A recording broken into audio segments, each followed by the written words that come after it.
నమస్తే. హైదరాబాద్లోని US consulate office సంబంధించిన రోడ్డుకైతే మాత్రం అమెరికా అధ్యక్షుడు ట్రంప్ పేరు పెట్టడానికి తెలంగాణ రాష్ట్ర ప్రభుత్వం సిద్ధమవుతుంది.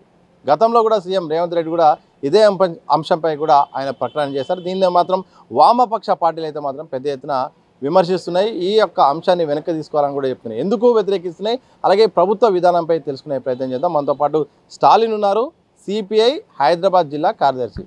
ఏం చెప్తారు? ఒకవైపు రాష్ట్ర ప్రభుత్వం ట్రంప్ పేరు యుఎస్ కన్సల్టేషన్ రోడ్డుకు పెట్టాలని చూస్తుంది.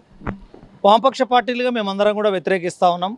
ప్రపంచవ్యాప్తంగా ఇవాళ ఆయా దేశాలను కబలించడానికి ప్రయత్నం చేస్తూ ఉన్నాడు. సార్వభౌమాధికారం మీద దాడి చేస్తూ ఉన్నాడు. మొన్న మనం చూసినాం, వెనుజులాలో ఉన్నటువంటి ఆ అధ్యక్షుని ఏకాఏకన నైటే ఆయన మీద ఒక యుద్ధంలాగానే ప్రకటించి ఆయన భార్యను కూడా తీసుకుపోయి అమెరికా జైల్లో పెట్టడం జరిగింది. అదేవిధంగా క్యూబా పైన ఆర్థికంగా ఆంక్షలు విధిస్తూ ఉన్నాడు.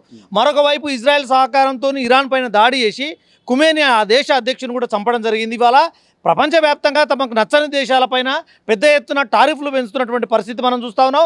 ముఖ్యంగా భారతదేశానికి సంబంధించి మరి ఆదాని కేసుల నుంచి రక్షణ పొందడం కోసం మాత్రమే ఇక్కడ ఉన్నటువంటి ఈ దేశానికి సంబంధించినటువంటి ప్రధానమంత్రి నరేంద్ర మోడీ ఇవాళ ఆయన ట్రంప్కు సహకరిస్తూ ఉన్నాడు. ఆయన ఏ మాటలు మాట్లాడినా కూడా దానికి ఒత్తాసు వలసే పలికే ప్రయత్నం చేస్తూ ఉన్నాడు. ఇవాళ ప్రపంచవ్యాప్తంగా ఉన్న రాజకీయ శిబిరాన్ని మనం గమనించినట్లయితే ఆయా దేశాలపైన ఆంక్షలు విధించడమే కాకుండా ఆయా దేశాల్లో ఉన్నటువంటి నచ్చని పాలకవర్గాన్ని చీల్చడము, తమకు అనుకూలమైనటువంటి పాలకవర్గాన్ని నియమించడానికి అనేక ప్రయత్నాలు గత కొన్ని సంవత్సరాలుగా అమెరికా సామ్రాజ్యవాదం అనేది చేస్తూ ఉన్నది. ఇప్పటికి కూడా దాన్ని కంటిన్యూ చేస్తూ ఉన్నది. కాబట్టి అమెరికాకు సంబంధించినటువంటి సామ్రాజ్యవాది, దుర్మార్గుడు, యుద్ధోన్మాది, మరి రక్త పిపాసగా ఉన్నటువంటి ట్రంప్ పేరు మరి తెలంగాణ అనేది ఒక ఉద్యమాలకు కేంద్రంగా ఉన్నటువంటి హైదరాబాద్ నగరంలో అమెరికన్ కాన్సులేట్ ఆఫీస్ సంబంధించిన రోడ్డుకు పెట్టడం అనేది సమంజసం కాదు.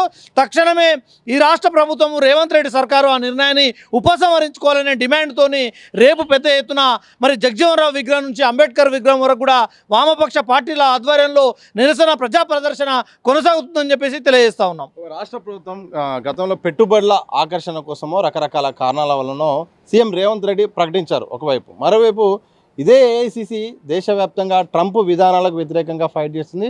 అలాగే ట్రంప్ చేతిలో మోడీ ఉన్నాడని కూడా ఇటు అదే పార్టీ చెప్తుంది. ఎట్లా చూస్తారు? కొన్ని సందర్భాలలో కాంగ్రెస్ పార్టీ ఆదానికి వాళ్ళు అధికారంలో ఉన్న రాష్ట్రాలలో మరి పెట్టుబడులు పెట్టడానికి స్వాగతిస్తూ ఉన్నారు, కొన్ని రాష్ట్రాలలో వ్యతిరేకిస్తూ ఉన్నారు. ఇప్పటికైనా కేంద్రంలో ఉన్నటువంటి మరి ఏఐసిసి వాళ్ళు ఇవాళ ఒక నిర్ణయం తీసుకోవాలి. దేశవ్యాప్తంగా ఒకే పాలసీని అమలు చేయకపోతే ఇవాళ మనం చూస్తాం కాంగ్రెస్ పరిస్థితి ఏ విధంగా ఉన్నదో. భవిష్యత్తు రాహుల్ గాంధీ ప్రధానమంత్రి కావాలనే ఒకవేళ కాంగ్రెస్ పార్టీకి ఆలోచన ఉంటే తక్షణమే దేశవ్యాప్తంగా ఒకే పాలసీని అమలు చేయడం వల్ల ప్రజలను మన్ననలు పొందే అవకాశం ఉంటుంది. కాబట్టి నరేంద్ర మోడీ ఇవాళ కొనసాగిస్తున్నటువంటి విధానాల పైన పెద్ద ఎత్తున వామపక్షాలు కాంగ్రెస్ పార్టీతో కలిసి పోరాటం చేస్తున్న నేపథ్యంలో ఇవాళ ఈ రాష్ట్రం సంబంధించినటువంటి ముఖ్యమంత్రి మరి ట్రంప్ పేరు పెట్టడాన్ని అనే ఒక నిర్ణయం ఆయన వ్యక్తిగతమా లేదంటే కేబినెట్ నిర్ణయమా చెప్పాల్సినటువంటి అవసరం ఉండదు. కాబట్టి తక్షణమే ఒక యుద్ధోన్మాది మరి ట్రంప్ యొక్క పేరును ఎట్టి పరిస్థితుల్లో తెలంగాణకు పెట్టొద్దని చెప్పేసి వామపక్ష పార్టీలుగా డిమాండ్ చేస్తూ ఉన్నాం. మరి కేంద్రంలో ఉన్నటువంటి ఏఐసిసి కార్యాలయం కూడా ఈ విషయంలో వారికి సమాచారం లేకపోతే కూడా తెప్పించుకొని మీనాక్షి నటరాజన్ లాంటి ఇన్ఛార్జిగా ఉన్నారు, వాళ్ళు కూడా దీనిపైన ఏమంటే నిర్ణయం తీసుకొని రేవంత్ రెడ్డి గారికి చెప్పి ఆ యొక్క నిర్ణయాన్ని ఉపసంహరించుకునే విధంగా మరి పత్రికా సమావేశం ఇప్పటికే సిపిఐ సిపిఎం పార్టీలు చెప్పి ఉన్నాయి. కాబట్టి ఆ విధంగా నిర్ణయం తీసుకుంటారని చెప్పేసి సిపిఐ పార్టీగా మేము భావిస్తూ ఉన్నాం. ఒక రోడ్డుకు ట్రంప్ పేరు పెడితే ఎందుకు అంత పెద్ద ఎత్తున అభ్యంతరం వ్యక్తం చేస్తున్నారు? అంత ప్రభావం ఉంటుందా? దీన్ని ఎట్లా విశ్లేషిస్తారు? ప్రపంచవ్యాప్తంగా గొప్ప గొప్ప నాయకులు అబ్రహాం లింకన్ కావచ్చు, లూథర్ కింగ్ కావచ్చు, ఇట్లాంటి ప్రపంచవ్యాప్తంగా వర్ణ వివక్షకు వ్యతిరేకంగా లేదంటే పీడిత ప్రజల కోసము కొట్లాడినటువంటి నాయకుల పేర్లు అనేక సందర్భాల్లో అనేక ప్రపంచవ్యాప్తంగా రోడ్లకు కావచ్చు, బిల్డింగ్లకు కావచ్చు, ఎయిర్పోర్ట్లకు కావచ్చు, అనేక కార్యాలయాలకు కూడా పెట్టుకోవడం జరిగింది. మీరు ఒకసారి ఢిల్లీ వెళ్ళినంటే అనేక చోట్ల కూడా పలాని మార్గ్ అని చెప్పేసి కనిపిస్తూ ఉన్నది. కానీ ట్రంప్ యొక్క నిర్ణయాలు ప్రపంచవ్యాప్తంగా ప్రజలందరూ కూడా ప్రభావితం చేస్తూ ఉన్నది. ఆర్థిక సంక్షోభాలు వచ్చే అవకాశం ఉన్నది. కాబట్టి ట్రంప్ సర్కార్ చేస్తున్నటువంటి ఒక జాత్యాంకార విధానాల మూలంగానే ఇవాళ ట్రంప్ సర్కార్కు వ్యతిరేకంగా ప్రపంచంలో ప్రజలందరూ కూడా తమ నిరసన గలాన్ని వ్యక్తం చేస్తూ ఉన్నారు. కాబట్టి ఇటువంటి ఒక దుర్మార్గమైనటువంటి వ్యక్తి యొక్క పేరును పెట్టడాన్ని మేము వ్యతిరేకిస్తూ ఉన్నాం. ఇదే సందర్భంలో సోషల్ మీడియాలో కూడా కొంతమంది మాట్లాడుతున్నారు, వామపక్షాలకు ఇష్టం లేని వ్యక్తి ట్రంప్, కమ్యూనిజానికి వ్యతిరేకాన్ని కాబట్టి ట్రంప్ను వ్యతిరేకిస్తున్నారు, మరి రష్యా అధ్యక్షుడు పేరు పెడితే ఓకేనా, లేకపోతే చైనా అధ్యక్షుడు పేరు పెడితే ఓకేనా, మావో పేరు పెడితే మాత్రం ఇలాగే స్పందిస్తారని కూడా కొంతమంది. డెఫినెట్లీ ఇప్పుడు ప్రపంచవ్యాప్తంగా ఉన్నటువంటి ఏ దేశానికి సంబంధించినటువంటి అధ్యక్షులైనా వాళ్ళు మంచి పరిపాలన చేస్తే మనం స్వాగతిస్తాం. ఇవాళ అమెరికా కొన్ని సంవత్సరాలుగా సామ్రాజ్యవాదంగా దేశంగా మారి అనేక దేశాలను కబలిస్తూ ఉన్నది. అది మనం చూసినాం. పాలస్తీనాలో చిన్న పిల్లలపైన కూడా ఇజ్రాయెల్ దాడి చేస్తున్నప్పుడు వాళ్ళకి సపోర్ట్గా నిలబడ్డది. కాబట్టి ఇవాళ ప్రపంచవ్యాప్తంగా శాంతిని కోరుకున్నటువంటి వామపక్ష పార్టీలు ఇవాళ ఒక పేరు పెట్టడం అనుకున్నప్పుడు ఒక మంచి నాయకుని పేరు పెట్టడం వల్ల స్వాగతిస్తాం తప్ప ఇటువంటి ఒక దుర్మార్గుని, ఇటువంటి ఒక మరి జాత్యాంకారమైనటువంటి సంబంధించిన పేరు పెట్టడాన్ని వ్యతిరేకిస్తా ఉన్నాం.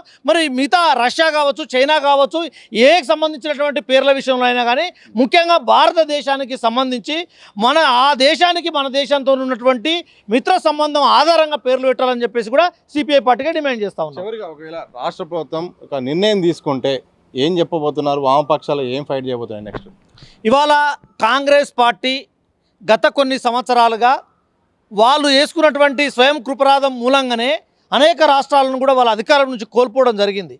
ఇవాళ రేవంత్ రెడ్డి సర్కార్ కూడా ఇక్కడ తెలంగాణలో కాంగ్రెస్ పార్టీ అధికారంలో ఉన్నది. ఇవాళ కాంగ్రెస్ పార్టీ అధికారంలోకి రావడానికి అనేక మంది శక్తులు ఇవాళ ప్రయత్నం చేస్తే అధికారంలోకి వచ్చింది.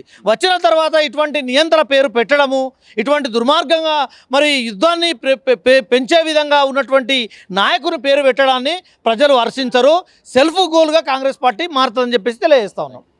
ఇది మొత్తంగా ట్రంప్ అనే వ్యక్తి నియంత ఈరోజు ప్రపంచంలో యుద్ధాలకు కారణమైనే ఆయన ఒక యుద్ధ పిపాసి. అలాంటి పేరు పెట్టడం వల్ల రాంగ్ మెసేజ్ వెళ్ళే అవకాశం ఉంటుంది. అలాగే కాంగ్రెస్ పార్టీ ద్వంద్వ విధానం అర్థమవుతుంది. ఒకవైపు ఏఐసిసి ఫైట్ చేస్తుంది, ఇక్కడ రాష్ట్రంలో ఆయన పేరు పెట్టడం వల్ల కూడా కాంగ్రెస్ ఈరోజు సెల్ఫ్ గోల్ అయ్యే అవకాశం ఉంది. ఇకనైనా ఎవరు పేరైనా పెట్టొచ్చు, ప్రపంచంలో గొప్ప గొప్ప వాళ్ళ పేర్లు పెట్టొచ్చు, దానికి వామపక్ష పార్టీల ఎలాంటి అభ్యంతరం లేదు.